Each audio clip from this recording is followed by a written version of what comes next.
Naghahanap ng pagmamahal kaming dalawa at sa parehong panahon, natagpuan namin yung isa't isa. Ito ang binahagi ng aktor na si Donnie Pangilinan sa isang panayam patungkol sa kanilang relasyon ng aktres na si Bel Mariano.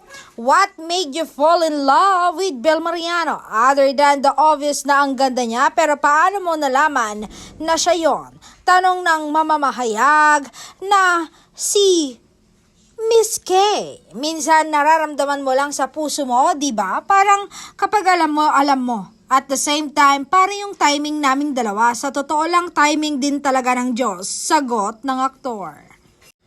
Kasi kung nangyari yun nga, a few years ago, masasabi kong immature din ako. Masasabi kong hindi pa ako handa makipagrelasyon. I was single since birth.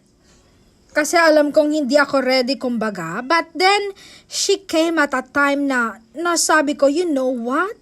Parang now, the best timing. Dagdag pa niya.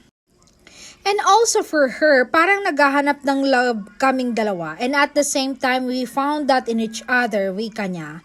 And komportable kami sa isa't isa. We could be who we are na walang apprehensions, walang kahiyaan, so walang click lang din talaga yung ugali namin. Pahayag ng aktor.